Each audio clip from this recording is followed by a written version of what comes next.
பண்றாரு, அவர் கண்டுபிடிச்சிட்டாராம் விடைய. என்ன கண்டுபிடிச்சிட்டாரு? இப்ப உள்ளங்கை இருக்கு, உள்ளங்கையில முடி இருக்காது, புறங்கையில முடி இருக்கும். உள்ளங்கையில யாருக்கும் முடி இருக்காது, புறங்கையில முடி இருக்கும். உள்ளங்கையில முடி, உள்ளங்கை அளவுக்கு தலாக்கு முடின்னு ஒருத்தன் முடி எண்ணிக்கை தலாக்குன்னு சொன்னா, உள்ளங்கையில முடி இல்லாதனால தலாக்கு ஆயிரும். முடி இல்லாத ஒன்று சொல்லிவிட்டான், தெரிஞ்சுக்கிட்டேன். அதே நேரத்தில் புறங்கையில சொல்லியிருந்தான்னு வைங்க, புறங்கையில சொல்லியிருந்தான்னு சொன்னா அது முடி இல்லாட்டி தலாக்கு நிகழாது. இதே மாதிரிதான் இதை புரிந்து கொள்ளணும் அப்படின்னு ஒரு பயங்கரமான ஒரு தத்துவத்தை சொல்றாரு. இது என்னங்கிற இப்படிலாம் ஒருத்தர் சொல்லுவானா? உன்னுடைய மர்மஸ்தானத்தில் முடி இல்லாத உன் மர்மஸ்தானத்தில் முடியின் எண்ணிக்கை அளவுக்கு தலாக்கு, இதெல்லாம் விஞ்ஞானிகள் ஆராய்ச்சி பண்ற, இமாம்கள் ஆராய்ச்சி பண்ற ஒரு விஷயமா? அப்ப தலாக்குங்கிறது அவ்வளவு எளிமையா இருக்கிறத போட்டு விளக்கணு போட்டு நாசமாக்கி இருக்கிறாங்க என்பதற்கு தான் அந்த நம்பர் மந்திர தலாக்கையும் சொன்ன, இதையும் சொன்ன, இதையும் நீங்க யாபத்துல வச்சுக்கணும். அடுத்து விட்டு ஒரு சொல்லிட்டு இருந்த ஒரு பாதியில விட்டுட்டேன். என்னன்னு கேட்டா, மழை இருக்குல்ல, மழை இறங்குறத பத்தி தப்சீர் ராசி ரொம்ப புகழ்ந்து பேசினார்ல முதல் விவாதத்துல, மூணாவது தலைப்புல நடந்த விவாதத்துல. அந்த தப்சீர் ராசி, அதை கபீர்னு சொல்லக்கூடிய அந்த தப்சீர் ராசியில் அவர் என்ன சொல்றாருன்னு கேட்டா, மழை என்பது இங்கிருந்து நீராவிகளால் எடுத்து செல்லப்பட்ட தண்ணீர் மேல போய் அது மழையாக கொட்டுகிறது என்று சில பேர் சொல்லுகிறார்கள். அது தப்பு. அவர் சொல்றாரு, எது தப்பா?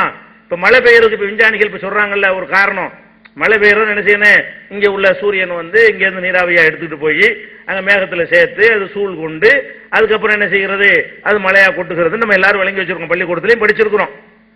அதை சொல்லிட்டு என்ன செய்யறாருன்னு கேட்டா, அது தப்பு. அபுத்தல தாலிக்கல் மதுஹப ஹாகுனா சும்மா இன்னல்லாஹு சுப்ஹானஹு வ தஆலா அபுத்தல தாலிக்கல் மதுஹப ஹாகுனா. இதை அல்லாஹ் மறுக்கிறான். எப்படி மறுக்கிறான்? அன்சல்னா மினஸ்ஸமாயி மான், வானத்திலிருந்து தண்ணீரை இறக்குறோம் என்று அல்லாஹ் சொல்லுகிறான். இவங்க பூமியிலிருந்து தண்ணீரை எடுத்துக்கிட்டு போய் இறக்குறதா சொல்கிறார்கள். இந்த விஞ்ஞானம் தப்புங்கிறார். குர்ஆன் ஆயத்தை கொண்டு வைத்துக்கொண்டு எந்த விஞ்ஞானம் தப்பா? மழை பெய்யறதுடைய விஞ்ஞானத்தை தப்புங்கிறார். ஆனா மழை பெய்யறதை பத்தி இந்த விஞ்ஞானிகள் சொல்ற மாதிரியே குர்ஆன் பல வசனங்கள்ல சொல்லுகிறது. அப்ப இவங்க எல்லாம் இந்த விளக்கத்தை எடுத்துக்கொண்டு போய் மக்கள்கிட்ட சொல்ல முடியுமா? இது குர்ஆனை இதை ஒருத்தர் படிக்கிறான்னு வைங்க, நவீன காலத்துல உலக அறிவையும் சேர்த்து மக்கள் படிக்கிறாங்க. அவன் என்ன செய்வான்? விஞ்ஞான ரீதியா நிரூபிச்சிருக்கிறான் மழை பெய்யறதை பத்தி, அதை குர்ஆன் மறுக்குதுங்கிறாங்களே, அப்ப குர்ஆன் சரியில்லையே அப்படி நடப்பானா இல்லையா? உங்களுடைய விளக்கங்களை கேட்டால், பொய்யான தப்பான விளக்கங்களை கேட்டால் குர்ஆன் பொய் என்கிற கருத்துக்கு மக்கள் வருவார்கள். அதே நேரத்தில் அவனா சிந்தித்து இதை பத்தி வேற எந்த வசனம்லாம் சொல்லுகிறது, மழையை பத்தி பேசுற வசனம்லாம் என்னன்னு தொகுத்து வைத்துக் கொண்டு அவன் பார்த்தான்னு சொன்னா, விஞ்ஞானிகள் சொல்றது அப்படியே 1400 வருஷத்துக்கு முந்தி அச்சு பேசாம குர்ஆன் சொல்லிருச்சே என்று வியப்படைந்து குர்ஆன் பக்கம் வருவார்கள். அப்படி எத்தனை விஞ்ஞானிகள் இந்த மலையை பற்றி சொல்றதை வச்சுட்டு மின் ஜிபாலின் ஃபீஹா மின் வரதின், மலை போல அந்த பணிகள் எல்லாம் நிறைஞ்சு விடும், சூழ் கொள்ளும், அந்த மேகத்தில் இப்படிலாம் வரக்கூடிய வசனங்கள் எல்லாம் வைத்துக்கொண்டு எத்தனை விஞ்ஞானிகள் இஸ்லாம் கரெக்டு, சரியான விஷயம், அல்லாஹ்வுடைய வார்த்தை தான் சொல்லி கண்டுபிடிக்கிறாங்க. இவங்க என்ன செய்யறார்? தப்சீர் ராசிங்கிற கிதாபுல மழை பெய்கிற விஷயத்துக்கு மக்கள் இப்படி சொல்லிக் கொள்கிறார்கள். அதை நம்ம ஏற்றுக்கிற முடியாது, அது குர்ஆன் விஞ்ஞான பூர்வமா நிரூபிக்கப்பட்டதை கூட மறுத்திருக்கிறார்கள். அப்ப இது எப்படி குர்ஆனை விளங்குறதுக்கு உதவியா இருக்குமா, தடையா இருக்குமா? குர்ஆன் மேல வெறுப்பு வருமா, குர்ஆன் மேல ஒருத்தன் காதல் வருமா இதை படிச்சான்னு சொன்னா? இப்படி சொல்லக்கூடிய காட்சியெல்லாம் பார்க்கிறோம். அதே மாதிரி 7 வானம் இருக்குது, தெரிஞ்சா 7 வானம், தெரிஞ்சா விளக்கம் சொல்லிட்டு போங்க. தெரியலையா, நமக்கு தெரியாத 7 வானங்கள் இருக்குங்கிறான் அல்லாஹ். அதுல நம்ம அமல் செய்வதற்கு ஒண்ணும் இல்ல, 7 வானம் நம்புறோம்டா, அது ஒரு வகையான மூடலான ஒரு விளக்கம். என்ன செய்யறா தெரியுமா? 7 வானத்துக்கு விளக்கம் தந்துடுறா. எப்படி? முதல் வானம் இருக்குல்ல, அதுலதான் சந்திரன் ஃபதனாக அல் கமரு ஃபி ஸமாயி துன்யா, முதல் வானத்துல சந்திரனை கொண்டு ஒட்டி வச்சிருக்கலாம். அது முதல் வானம் கண்ணாடி மாதிரி இருக்குமா. ரெண்டாவது வானத்துல என்ன இருக்குது? உத்தாரிது ஃபி சானியா, உத்தாரிதுனா மெர்க்குரி, மெர்க்குரிங்கிற அந்த கோள் ரெண்டாவது வானத்தில் இருக்கிறது. ஜஹராங்கிற கோள் ஃபி சாலிசா, ஜஹரான வீனஸ், அது மூணாவது வானத்தில் இருக்கிறது. ஒரு ஷம்ஸ் ஃபி ராபியா, நாலாவது வானத்துல சூரியனை கொண்டு ஒட்டி வச்சிருக்கிறாங்க. மிர்ரீஹ்ங்கிறது செவ்வாய்ங்கிறது 5வது வானத்தில் இருக்கிறது. வியாழன் சொல்லக்கூடிய முஸ்தரிங்கிறது 6வது வானத்தில் இருக்கிறது. ஜுஹல் சொல்லக்கூடிய சனி 7வது வானத்தில் இருக்கிறது. இந்த வானத்துக்கெல்லாம் கீழே கம்ப்யூட்டருமே இருக்கிறது, அதாவது எதுவுமே வானத்தில் கிடையாது. இதெல்லாம் தாண்டி சூரியனுக்கு ஒரு கேலக்சி முடிச்சு அடுத்த ஒரு கேலக்சி, அடுத்த ஒரு கேலக்சி, அதுக்கெல்லாம் மேலதான் ஆகாயம் வானம்ங்கிறது இருக்கிறது. என்ன செய்யறாங்க?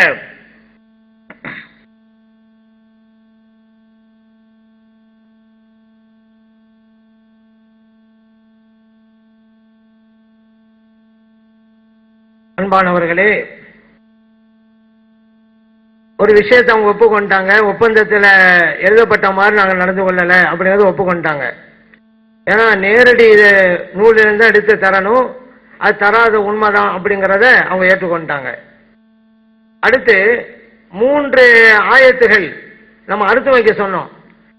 நான் என்ன சொன்னா நான் வைக்கிறேன்டாங்கல்ல, அவங்க வைக்கணும், அது அர்த்தம் வைக்கணும். அடுத்த அமர்வுல நம்ம அந்த அர்த்தத்திலேருந்து நம்ம பல கேள்வி கேட்போம். நீங்க அர்த்தம் வச்சுங்க, இதுக்கு என்னங்க சட்டம் அப்படின்னு நம்ம கேள்வி கேட்போம்.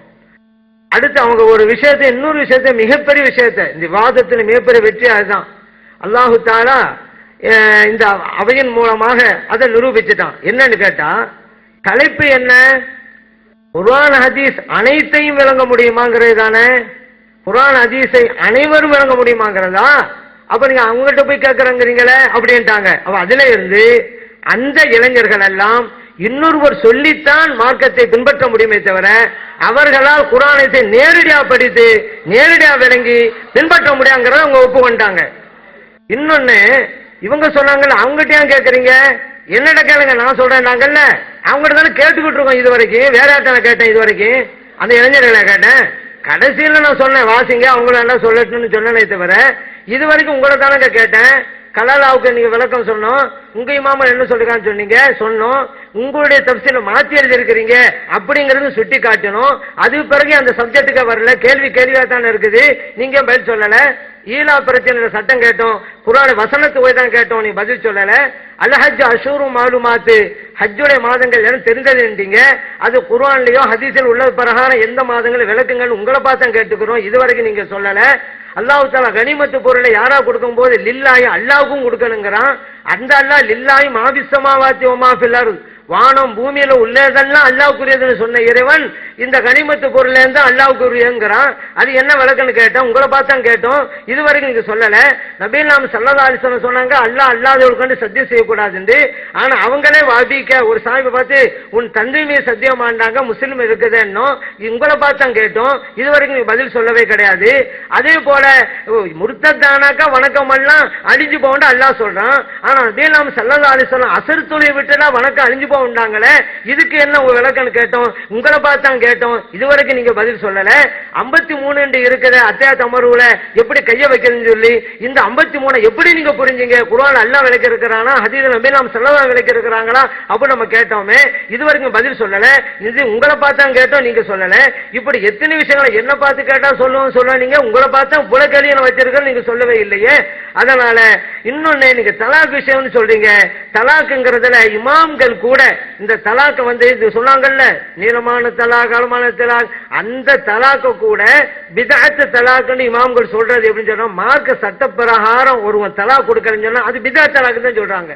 ஏன்னா ஒவ்வொன்றாக கொடுக்கணும், அதை மாற்றி அவங்க கொடுக்கும் பொழுது அது ஒரு பிதஅத் தான். அப்ப எதையுமே தவறான ஒரு செயலை அங்கீகரிக்கவில்லை இமாம்கள். தவறான செயல் என்ன நடந்தால் என்ன சட்டம் என்பதை சொல்லி இருக்கிறார்கள். இப்படி போய் ஆய்வு செய்யலாமா, அப்படி போய் ஆய்வு செய்யலாமா அப்படிங்கிறாங்க.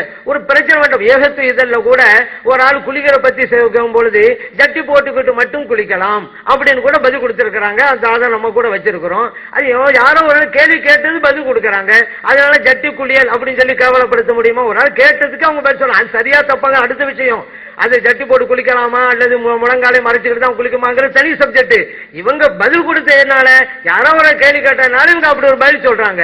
அதனால ஒவ்வொரு ஆளும் ஒரு சட்டம் கேட்கும் பொழுது அதுக்கு தீர்வு இல்லைங்க முடியாது. என்னதான் ஆபாசமா கேட்டாலும் தீர்வை சொல்லணும். அதுக்கான நம்ம அந்த ஆபாசம் அனுமதிக்கிறோம் அப்படிங்கறதல்ல. இமாம்கள் சரி எந்த இடத்துல ஆபாசம் அனுமதிக்க இல்லை, அந்நிய பண்ண பார்க்க கூடாங்கிறாங்க, தொலைப்பதை மறைக்கணுங்கிறாங்க. இந்த அளவுக்கு இந்த ஆபாசங்கள் நடந்துவிடக் கூடாதுங்கிற கவனமா இருக்கிறாங்க. ஆனா சில பேர் கேள்விகளை கேட்டா பதில் சொல்லி இருக்கிறாங்க. அப்ப அது போய் இப்படி ஆய்வா அப்படி ஆய்வான்னு சொல்லும் பொழுது இவங்க 100 டிகிரி 200 டிகிரின்னு சொன்னாங்க. அப்ப நம்ம சொல்ல என்னங்க நீங்க இப்படி ஆய்வு செய்றீங்களேன்னு கோபம் வந்துருச்சு. அப்ப இமாம்கள் ஆய்வு செய்யக்கூடாது, இவங்களும் ஆய்வு செய்யலாம்னு அர்த்தமா? நம்ம என்ன சொல்றோம், யாருமே ஆபாசத்தை ஆதரிக்கிறாங்க கூடாதுதாங்க. இப்படி நடந்தாலும் எழுதி வச்சிருக்காங்க, அது விட்டுருங்க. இப்ப எத்தனை அதிசயம், இப்ப உதாரணத்துக்கு வேணாம், இப்ப சாலிமல்லாத்தவத்துல அசிங்கம்ங்கிறீங்க, அது புகாரில முஸ்லிம்ல இருக்குது.